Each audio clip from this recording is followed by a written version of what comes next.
नमस्कार, स्वागत है आपका। कल मुकाबला जो आईपीएल में हुआ वो था दिल्ली कैपिटल्स और इसके साथ साथ रॉयल चैलेंजर्स बैंगलोर का। अब मुकाबला अपने आप चल रहा था निश्चित तौर पर, और दिल्ली जो है इस पूरे के पूरे मुकाबले पर लीड ले ही रखी थी। दिल्ली की टीम ने पहले बल्लेबाजी बहुत अच्छी की, उसके बाद गेंदबाजी अच्छी की, फील्डिंग में हम कह सकते हैं कि बैंगलोर जो है वो दिल्ली से बेटर रही, अगर आप यूजी चहल के प्रदर्शन को छोड़ दें तो। अब इन सारी चीजों के बीच मुकाबला तो दिल्ली जीत गई, लेकिन हम आपको इस मुकाबले के बीच से एक ऐसी घटना बताने जा रहे हैं जिसका नाम है मंकडिंग।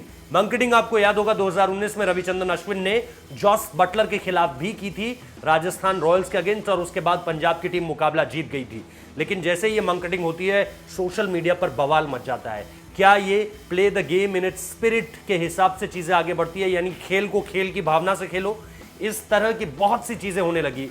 खुद दिल्ली कैपिटल्स के जो हेड कोच है रिकी पॉन्टिंग, उन्होंने इस बार उड़ान भरने से पहले, दुबई पहुंचने से पहले रविचंद्रन अश्विन से इस बारे में बात की कि आप मंकडिंग किसी को नहीं करेंगे बिना वार्निंग दिए। तो रविचंद्रन अश्विन ने कल जो है वो एरॉन फिंच को वार्निंग दे दी और बाद में ट्विटर पर आकर कहा कि यह साल की मेरी पहली और आखिरी वार्निंग है। अब दरअसल मंकडिंग होती क्या है इसे समझ लीजिए। मंकडिंग का मतलब है जब गेंदबाज अपना रनअप लेते हुए गेंदबाजी कर रहा होता है और नॉन स्ट्राइकिंग पे यानी बॉलिंग एंड में खड़ा जो रनर होता है वो रन लेने के लिए आगे बढ़ता है गेंदबाज के साथ। अगर वो क्रीज से बाहर है और उसका बल्ला भी क्रीज से बाहर है तो आप गेंद विकेट में मारकर उसे आउट कर सकते हैं। आमतौर पर इससे पहले एक वार्निंग दी जाती है और वार्निंग देने के बाद ही मंकडिंग की जाती है। लेकिन रविचंद्रन अश्विन ने ऐसा जॉस बटलर के अगेंस्ट 2019 में नहीं किया था और उन्होंने डायरेक्ट उन्हें मंकड कर दिया था, ये कहते हुए कि ये लगातार एडवांटेज ले रहे थे और बार बार आगे बढ़ रहे थे, लेकिन इस बार मैंने इन्हें आउट कर दिया। इसके बाद इसको लेकर के बहुत बवाल हुआ, अलग अलग क्रिकेटर्स ने अपनी बातें कही और अश्विन अपनी तरह से पूरी तरह से सही थे क्योंकि आईसीसी का नियम है तो इसकी खिलाफत नहीं की जा सकती। लेकिन जब play the game in its spirit की बात आती है, खेल को खेल की भावना से खेलो वाली बात आती है, तो फिर इस नियम को थोड़ा सा ना साइड रख दिया जाता है और इस वजह से इसका विरोध होता है।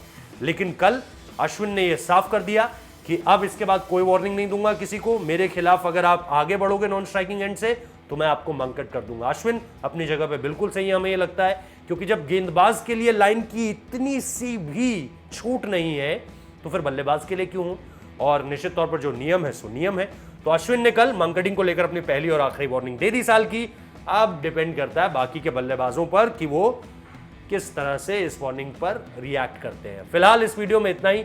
अगर आपको ये वीडियो समझ आया हो, पसंद आया हो तो लाइक कीजिए, कमेंट कीजिए, और अगर आप मंकडिंग के बारे में और जानना चाहते हैं तो इसके बारे में आपको कई सारे वीडियोस यहाँ पर भी मिलेंगे और हमारे जो सहयोगी चैनल है स्पोर्ट्स साथ उसके पास भी आपको इसके वीडियोस मिलेंगे। फिलहाल इस वीडियो में इतना ही, इजाजत दीजिए, नमस्कार।